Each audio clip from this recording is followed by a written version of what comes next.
नमस्कार दर्शकों, धार्मिक चमत्कार में आप सभी का स्वागत है।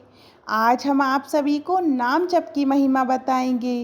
कैसे नाम जप से एक पापी बैठा श्री राम की गोद में। कर्मचंद्र और धर्मचंद्र नाम के दो भाई थे। धर्मचंद्र भगवत भक्त थे और कर्मचंद्र विषयी पुरुष थे और शराब आदि का सेवन करते थे। बड़े भाई धर्मचंद्र संतों से निवेदन करके उनको घर लाते, उनकी आरती करते और प्रसाद खिलाते। ये सब देखकर कर्मचंद्र संतों को गाली देता। वो दुष्ट स्वभाव का था। बड़े भाई ने विचार किया कि इस दुष्ट का कैसे कल्याण होगा, क्योंकि संतों को गालियां देने से तो दुर्गति पक्की है। एक बार अयोध्या के संतों की मंडली उनके यहाँ से निकली। धर्मचंद्र जी ने उनको अपने यहाँ बुलाया, उनकी आरती उतारी और प्रसाद खिलाया।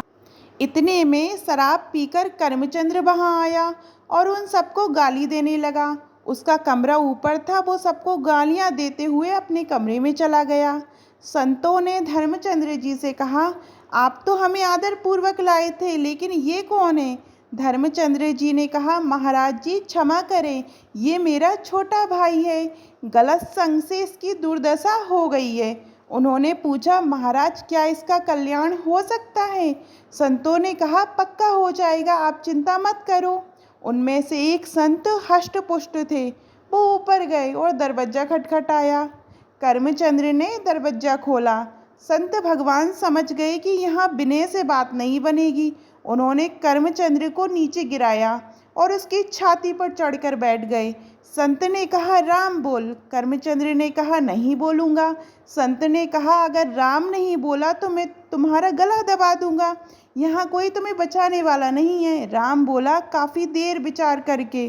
कर्मचंद्र ने सोचा कि अब बचने का कोई और उपाय नहीं है, तो बचने के लिए उसने कहा, राम राम राम राम। संत उसके ऊपर से हट गए और बोले, बेटा इस नाम की कीमत कभी मत लेना, इसे बेचना मत। कुछ दिन सारे पापों का फल कर्मचंद्र को मिला। उसे जानलेवा रोग हुआ और उसकी मृत्यु हो गई। कर्मचंद्र यमराज के दरवाजे में पहुंचा। यमराज ने जब उसका लेखा जोखा देखा तो केवल पाप ही पाप थे। बस 2 बार उसने किसी संत की कृपा से राम बोला था। यमराज ने बोला, ये राम नाम जपना ही एकमात्र पुण्य है, तुम्हारा क्या लोगे इस राम नाम के बदले में? कर्मचंद्र को उनकी संत की बात याद आ रही है कि बेटा इस राम नाम के फल को बेचना नहीं है।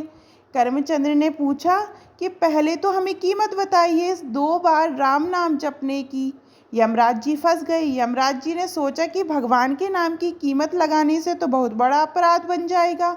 उन्होंने थोड़ी देर विचार किया और सोचा, देवराज इंद्र से सलाह लेते हैं। यमराज ने देवराज इंद्र को बुलाया और उन्हें सब कुछ बताया। देवराज इंद्र ने कहा, इसका निर्णय तो मैं भी नहीं कर सकता, इसका निर्णय तो भगवान ब्रह्मा जी कर सकते हैं। कर्मचंद्र बहुत चतुर था, उसको भी नाम की महिमा समझ आने लगी। उसने कहा, ये भयंकर रूप वाले यमदूत मेरे सामने से हटा दिए जाएं और जहाँ भी तुम्हें मुझे ले जाना हो, मैं पैदल नहीं चलूँगा, मेरे लिए पालकी बुलाई जाए। देवराज इंद्र और यमराज जी ने कर्मचंद्र को पालकी में बिठाए और ब्रह्मलोक ले गए। ब्रह्मा जी ने पूछा कि क्या पुण्य है इस जीवात्मा की, आप दोनों स्वयं इसे पालकी में बिठा कर लाए हैं। यमराज जी ने बोला, ये तो महान पापी है, पर इसने 2 बार राम राम बोला है और अब ये बोल रहा है कि उसकी कीमत बताओ। ब्रह्मा जी भी सर खुजलाने लगे, क्योंकि राम नाम की कीमत वो भी कैसे ही बता दें। ब्रह्मा जी ने कहा, राम नाम की महिमा को भगवान शिव जानते हैं। हम सब कैलाश चलते हैं और शिव जी के नाम की महिमा सुनते हैं। वो पापी जीवात्मा ब्रह्मलोक में सुख प्राप्त करके बहुत ही प्रसन्न था। अब सब लोग भगवान महादेव जी के पास कैलाश पहुँचे। भगवान शंकर के दर्शन करते ही जीवात्मा को परम आनंद महसूस हुआ। उसके सारे पाप नष्ट हो गए। शिव जी ने पूछा, आप सबका कैसे आगमन हुआ? यमराज ने बोला कि इस जीवात्मा ने 2 बार राम नाम जपा है और उसकी कीमत पूछ रहा है। हम आपसे राम नाम की कीमत पूछने आए हैं। शिव जी ने कहा, रा कहकर मैं हलाहल विष को पी गया और माँ कहकर उसको अपने कंठ में रोक लिया। मैं भी रात दिन राम नाम ही जपता हूँ और इसी राम नाम से काशी में मरे हुए जीवों को मोक्ष प्रदान करता हूँ। पर राम नाम की कीमत बताने की तो मेरी सामर्थ्य ही नहीं है। उन्होंने बोला, सीधे साकेत धाम चले जाओ और सीधे श्री राम जी से इसकी कीमत पूछी जाए। जीवात्मा को बहुत आनंद प्राप्त हुआ। सब लोग जीवात्मा को दूल्हे की तरह लेकर साकेत धाम पहुँचे। भगवान श्री राम ने पूछा, कैसे आगमन हुआ?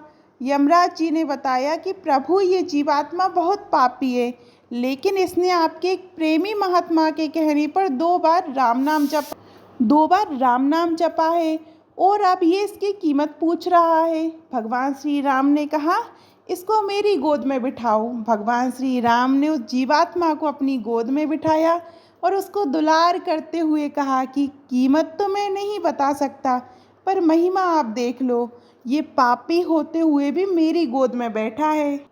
राम नाम की महिमा देखो कि शराब पीने वाला कुमार्गगामी जीव जो संत द्रोह करता था, एक संत की अहेतु की कृपा से उसने केवल 2 बार राम नाम जपा तो खुद श्री राम ने उसे अपनी गोद में बिठाया और दुलार कर रहे हैं।